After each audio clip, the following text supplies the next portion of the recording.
దత్త విజయానంద తీర్థస్వామి వారు ఇక్కడ కూర్చుంటే సాక్షాత్తు అవధూత దత్త స్వామి వారు ఇక్కడికి వచ్చినట్టే. ఆ స్వామి సన్నిధానంలో దీపం వెలిగించుకొని మీ అందరూ శుభం పొందండి. మరొక్కసారి నరేంద్ర చౌదరి గారికి తల్లి అనే ఒక దేవతని ప్రమాణంగా తీసుకుని తల్లి చెప్పిన మాట విని ఈ భక్తి టీవీ వారు స్థాపించారని నేను విన్నా. నా మాతు పరదైవతం అని చాటి నా పుణ్యాత్ముడికి కూడా సకల శుభములు కలుగుగాక. హరి ఓం తత్సత్. ధన్యవాదాలు వదిపట్టి పద్మాకర్ గారికి. మనకి తెలియని అనేక విషయాలు కరుణామృతంగా తెలియజేసిన వారికి మరొక్కసారి ధన్యవాదాలు తెలియజేసుకుంటున్నాం. అలానే ఈరోజు మనకు మంగళాశాసనాలు అందించడానికి, మనని అనుగ్రహించడానికి ఇక్కడికి విచ్చేసిన అవధూత దత్తపీఠాధిపతి జగద్గురు పరమపూజ్య శ్రీ శ్రీ శ్రీ గణపతి సచ్చిదానంద స్వామి వారి దివ్య కరముల సంజాతులు, దత్తపీఠ ఉత్తరాధిపతి పరమహంస పరివ్రాజకాచార్యులు శ్రీ దత్త విజయానంద స్వామి వారిని అభిభషించవలసిందిగా కోరుతున్నాం. జై గురుదత్త. శ్రీ గణేశాయ నమః. శ్రీ సరస్వత్యై నమః. శ్రీపాదవల్లభ నరసింహ సరస్వతి శ్రీ గురు దత్తాత్రేయాయ నమః. శ్రీ గణపతి సచ్చిదానంద సద్గురుభ్యో నమో నమః. అందరూ చెప్పండి, ఓం నమః శివాయ, ఓం నమః శివాయ, ఓం నమః శివాయ. గట్టిగా చెప్పండి, ఓం నమః శివాయ, ఓం నమః శివాయ, ఓం నమః శివాయ. గమాగమస్థం గమనాదిశూన్యం చిద్రూపదీపం తిమిరాపహారం పశ్యామి సర్వజనాంతరస్థం నమామి హంసం పరమాత్మరూపం. భక్తి టీవీ వారు ఒక అద్భుతమైన కార్యక్రమాన్ని చేస్తున్నారు అని విని నరేంద్ర చౌదరి గారు, వారి కుటుంబం వారు ఎంతో ఒక దివ్యమైన కోటి దీపోత్సవం అనే కార్యక్రమాన్ని హైదరాబాద్లో జరిపిస్తున్నారని విని ముందే అనుకున్నాం, ఆహ్వానం లేకపోయినా కూడా ఈ కార్యక్రమానికి వెళ్ళి తీరాలి అని. అటువంటి అద్భుతమైన కార్యక్రమం ఇది. అనాహూతో వ్రజేద్ యజ్ఞం అంటారు. అంటే ఎక్కడైనా ఒక మంచి కార్యక్రమం జరుగుతోంది, ధార్మికమైన కార్యక్రమం కావచ్చు, సామాజికమైన కార్యక్రమం కావచ్చు, ఆధ్యాత్మికమైన కార్యక్రమం కావచ్చు. ఈ మూడు దివ్యమైన కార్యక్రమాలు ఎక్కడ జరుగుతున్నాయో అక్కడ ఆహ్వానం లేకపోయినా కూడా తెలుసుకుని మనం వెళ్ళాలి అని శాస్త్రాలు చెప్తున్నాయి. అలాగే ఈ కార్యక్రమానికి వద్దామని అనుకున్నాను. ఆ సమయంలో భక్తి టీవీ రాఘవ గారు మైసూర్ ఆశ్రమానికి ఆహ్వానాన్ని కూడా పంపించారు. అయ్యో, ఇప్పుడే మనస్సులో అనుకుంటున్నాను, ఈలోగా ఆహ్వానం వచ్చింది. ఇది శివాజ్ఞ, ఇది గురువు ఆజ్ఞ, తప్పకుండా వెళ్ళి తీరాలి అని ఈరోజు ఈ కార్యక్రమానికి రావటం జరిగింది. ఇక్కడికి వచ్చిన తర్వాత ఇక్కడ జరుగుతున్న ఈ కార్యక్రమాన్ని చూసి ఎంతో సంతోషమైంది. ఒకవైపు వేదఘోషతో శివాభిషేకం, ఇంకొక వైపు రుద్రాక్షలతో బ్రహ్మాండమైన శివలింగం దర్శనమిస్తోంది. ఒకవైపు పార్వతీ పరమేశ్వరులు దర్శనమిస్తున్నారు. మీరందరూ కూడా దీపాలు వెలిగించడం కోసం సిద్ధంగా ఉన్నారు. ఇప్పటి వరకు వద్దిపర్తి పద్మాకర్ గారు దీపారాధన అంటే ఏమిటి, దీపారాధన చేయటం వల్ల కలిగే పుణ్యం ఫలం ఎలా ఉంటుంది అని చెప్పారు. అసలు ఈ దీపోత్సవం అనే కార్యక్రమాన్ని మనం ఎందుకు చేసుకుంటున్నాం, కోటి దీపోత్సవం అని ఎందుకు చేస్తున్నాం, ఎందుకు చేయాలి అని మనలో ప్రశ్న కలిగినప్పుడు ఒక అద్భుతమైన శ్లోకం గుర్తొస్తుంది. పరమాత్మని వర్ణన చేస్తూ ఉపనిషత్తులు చెప్తాయి, యదాదిత్య గతం తేజ జగద్భాసయతేఖిలం యచ్చంద్రమసి యచ్చాగ్నౌ తత్తేజో విద్ధిమామకం. భగవద్గీతలో శ్రీకృష్ణ పరమాత్మ జగద్గురువుగా ఉపదేశం చేసిన దివ్యమైన స్తోత్రం. పరమాత్మ సూర్యుడిని అనుగ్రహించి మొత్తం లోకాలన్నిటినీ కూడా వెలిగిస్తున్నాడు. చంద్రుడినిచ్చి చల్లదనాన్ని ఇచ్చాడు. అగ్నినిచ్చి మనకి జీవకికి చాలా అవసరమైన విధానాన్ని ఏర్పాటు చేశాడు. అలా ఈ మూడు రూపాల్లో కూడా ప్రపంచంలో దీపాన్ని జ్యోతిని వెలిగించటమే కాకుండా నారాయణ ఉపనిషత్తులో చెప్పిన విధంగా బయట ఎక్కడో ఎందుకు జ్యోతిని వెతుకుతావు, నీ హృదయంలోనే నీ గుండెల్లోనే దాగి ఉన్న ఆ జ్యోతిని వెతుక్కునే ప్రయత్నం చేయి అని చెప్పినట్టుగా బయట సూర్య చంద్రాగ్ని స్వరూపంగా ఉన్న ఆ పరమాత్మ మనందరిలో కూడా ఏ వివక్ష లేకుండా, జాతి కుల మత వివక్ష ఏది లేకుండా జీవి అన్నవాళ్ళు ప్రతి ఒక్కడిలో కూడా ఆ స్వామి జ్యోతిస్వరూపంగా వెలుగుతూ ఉన్నాడు. అలా ఆయన వెలుగుతున్నాడు కనుకనే మనం ఈ ప్రపంచాన్ని చూస్తున్నాం. ఆయన మనకి ప్రపంచంలో ఉన్న సమస్త వస్తువుల్ని చూపిస్తూ ఉన్నాడు. అలా ఎంతో సహకరించిన ఆ పరమాత్మకి మనం కృతజ్ఞతను తెలుపుకోవద్దా? అయ్యా, మాకెంతో సహాయం చేశావు నువ్వు, నీకు మేము ఏమి ఇవ్వగలం, ఏమిచ్చి నీ రుణాన్ని తీర్చుకోగలం? తల్లి రుణం, తండ్రి రుణం, గురు రుణం, ఈ మూడు తీర్చలేనట్టుగా పరమాత్మ భగవంతుడా నీ రుణాన్ని కూడా మేము తీర్చుకోలేం.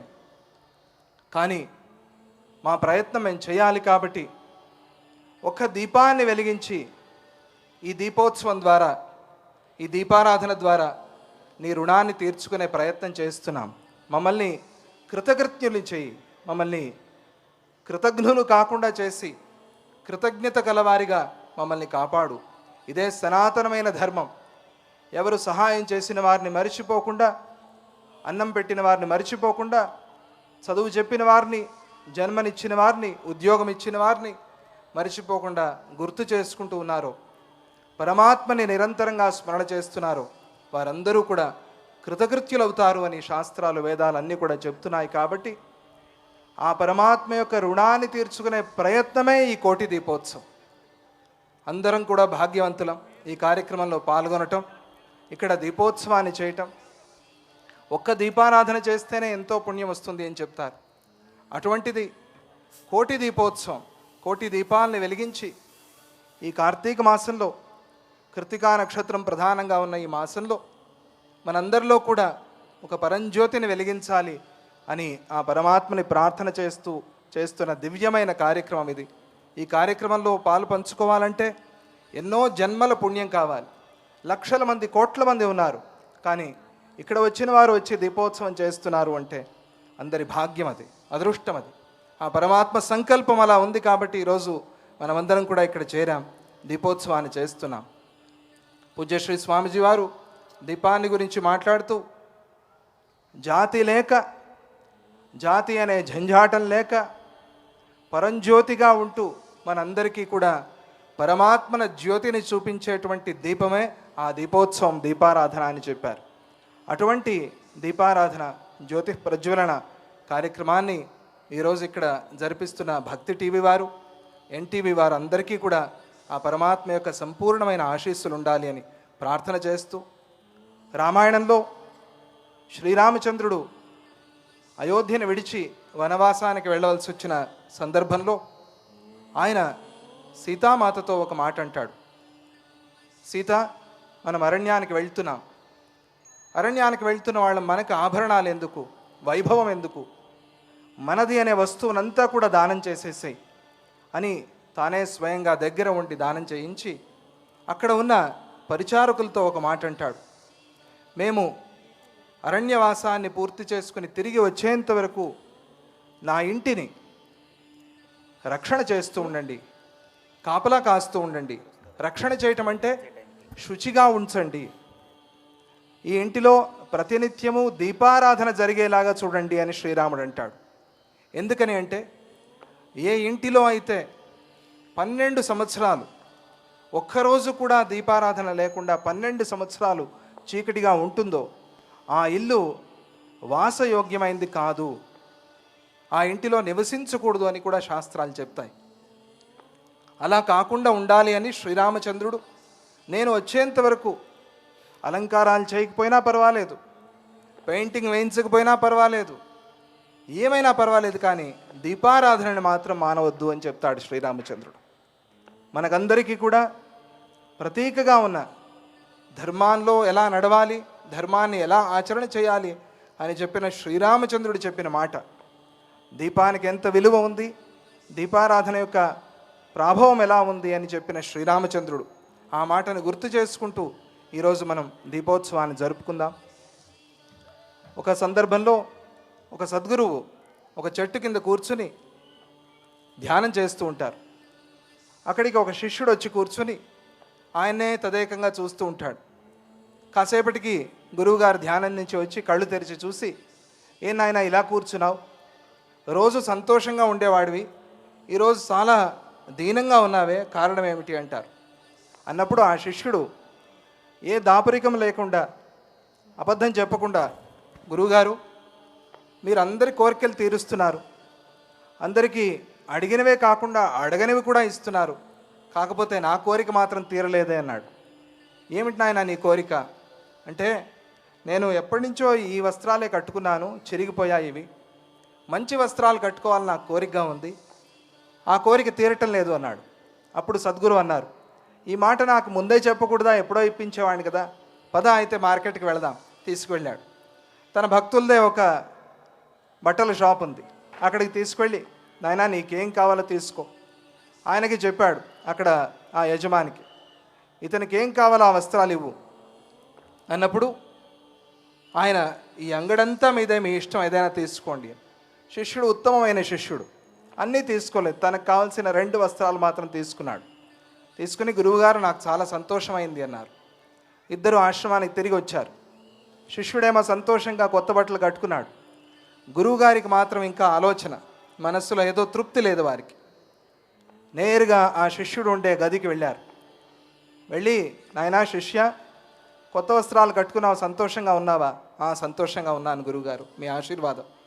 అయితే నువ్వు కట్టుకున్న పాత వస్త్రాలు ఏం చేశావు అన్నప్పుడు శిష్యుడు అన్నాడు, ఏం లేదు గురువుగారు, నేను ఎప్పటి నుంచో నా మంచం మీద ఆ వస్త్రాన్ని మారుద్దాం అనుకున్నాను, ఈ వస్త్రాలు తీసి ఆ మంచం మీద వేశానన్నాడు. అయితే ఆ మంచం మీద వస్త్రం ఏం చేశామన్నారు. దాన్ని తీసి కర్టన్గా వేశాను, తెరగా వేశానన్నాడు. అయితే ఆ తెరగా ఉన్న వస్త్రాన్ని ఏం చేశావు నాయన? దాన్ని తీసి టేబుల్ వస్త్రంగా వాడాను, టేబుల్ మీద టేబుల్ క్లాత్ వేశాను. అయితే దాన్నేం చేశావు? దాన్ని ఇల్లలకేందుకు బట్టలేదు, దాన్ని ఆ ఇల్లలకేందుకు వాడుతున్నాను. అయితే ఆ ఇల్లలకే బట్ట ఏం చేశావు? దాన్ని తీసుకెళ్ళి ఏం చేస్తాను, చెత్త కుప్పలో పడేశాను. అయ్యయ్యో ఎంత పని చేసావు, ఆ వస్త్రం నాకు కావాలి, తీసుకురా అన్నారు సద్గురు. శిష్యుడికి అర్థం కాలేదు. అది కాదు గురువుగారు, మీరు ఆ వస్త్రాన్ని చూడను కూడా చూడకూడదు, అది వాసన కొట్టుకుపోతోంది, దాన్ని ఎలా తేను, దాన్ని ఎలా తెచ్చి మీకు ఇవ్వను అన్నాడు. లేదు లేదు, నాకు అది కావాల్సిందే. సరే, గురువుగారు ఎంత చెప్పిన మాట వినటం లేదు. వెళ్ళాడు, ఆ చెత్త కుప్ప నుంచి ఆ వస్త్రం తీసుకొచ్చి గురువుగారికి ఇచ్చాడు. గురువుగారు ఆ చిరిగిపోయిన వస్త్రాన్ని ఉతికారు, తానే స్వయంగా నదిలో ఉతికి ఆరేశారు. అది ఆరిన తర్వాత ఆ వస్త్రాన్ని తీసి చిన్న చిన్న పేలికలుగా చేశారు. చేసి ఒక 1000 పేలికలు అయ్యాయి. ఒక కెటల్లో నూనె పోసుకున్నారు. కొన్ని ప్రమిదలు తీసుకురా నాయన అన్నారు. ఒక 100 ప్రమిదలు తీసుకొచ్చారు. ఆ ప్రమిదలతో పాటుగా బీదలు ఉండే ప్రదేశానికి వెళ్ళారు. ఎక్కడ దీపం లేదో ఆ ప్రదేశానికి వెళ్ళారు. వెళ్ళి వాళ్ళ ఇళ్లలో ప్రమిద పెట్టారు, నూనె పోశారు, ఆ పీలికల్ని వేసి వత్తిలాగా చేసి దీపాన్ని వెలిగించారు. ఇప్పుడు చూడు నాయనా శిష్య, నీకు ముఖంలో ఆనందం ఎలా ఉంది? శిష్యుడు పరమానందంగా ఉన్నాడు. అప్పుడు అర్థమైంది, ఓహో, సద్గురు అంటే ఇలా ఉపదేశం చేస్తారు, అందరి ఇళ్లలో కూడా దీపారాధన చేయాలి, దీపాన్ని వెలిగించాలి అని శిష్యుడికి అర్థమైంది. అప్పుడు అనుకున్నాడు, తాను సంతోషంగా ఉండటంలో నిజమైన సంతోషం లేదు, 10 మందిలో ఆనందాన్ని చూసినప్పుడే నిజమైన సంతోషం ఉంది అని శిష్యుడికి అర్థం చేయించాడు సద్గురు. అలాగే తాము మాత్రమే దీపారాధన చేసుకోకుండా ఈరోజు లక్షల మంది వచ్చి ఇక్కడ ఈ స్టేడియంలో కోటి దీపోత్సవాన్ని చేసుకునే ఏర్పాటు చేశారు భక్తి టీవీ వారు. ఇటువంటి కార్యక్రమం నిరంతరంగా ఇలాగే కొనసాగుతూ ఉండాలి. ఇటువంటి ధార్మికమైన కార్యక్రమం, సామాజికమైన కార్యక్రమాన్ని చేసే శక్తిని వారికి అందరికీ కూడా ఆ పరమాత్మ సంపూర్ణంగా అనుగ్రహించాలి అని ఈ సందర్భంగా ఆ సదాశివుడిని ప్రార్థన చేస్తూ, ఈ ఉత్సవంలో పాల్గొన్న మీకందరికీ కూడా ఆ దీపారాధనతో, దీపోత్సవంతో మీరు ఏమేమి కోరుకుంటున్నారో అవన్నీ, ఆ కోరికలన్నీ కూడా తీరాలి, కష్టాలన్నీ కూడా పరిహారం అవ్వాలి అని ఆ స్వామిని ప్రార్థన చేస్తూ, ఈ కార్యక్రమాన్ని లక్షల మంది చూస్తున్నారు ఇళ్లలో కూర్చుని. మీకందరికీ కూడా ఆ స్వామి అనుగ్రహం కలగాలి అని చెప్తూ, అలాగే మీరు కూడా ఈ కార్తీక మాసంలో కనీసం ఒక్కరోజైనా కూడా దీపారాధన చేయండి, శివాభిషేకం చేయండి. చాలా మంచి రోజు. ఇష్టదైవాన్ని ప్రార్థన చేయండి. కార్తీక మాసంలో మనం ప్రార్థన చేస్తే దాని ఫలం 100 రెట్లుగా స్వామి మనకు అనుగ్రహిస్తాడు అని వేదాలు చెప్తున్నాయి. ఉద్దీప్యస్వ జాత వేదోపగ్ధం నిరతిమ్మమ పశోగుశ్చ మహ్యమావహ జీవనంచ దిశో దిశ అని జాతవేదాహ అంటే అగ్నిదేవుణ్ణి ప్రార్థన చేస్తారు. అంటే ఆ అగ్నిని వెలిగించి, దీపాన్ని వెలిగించి మా కష్టాల్ని పరిహారం చేసి మా ఇంటిని, పరివారాన్ని, కుటుంబం వారిని, మొత్తం ప్రపంచాన్ని అంతా కూడా నువ్వు చల్లగా చూడు స్వామి అని ప్రార్థన చేస్తారు. అలాగే మనం కూడా ప్రార్థన చేస్తూ దీపోత్సవాన్ని జరుపుకుందాం. మీకందరికీ కూడా ఆ సదాశివుడి సంపూర్ణమైన ఆశీస్సుల అనుగ్రహం కలగాలి అని ప్రార్థన చేస్తూ జై గురుదత్త, శ్రీ గురుదత్త. ఓం నమః శివాయ, ఓం నమః శివాయ, ఓం నమః శివాయ.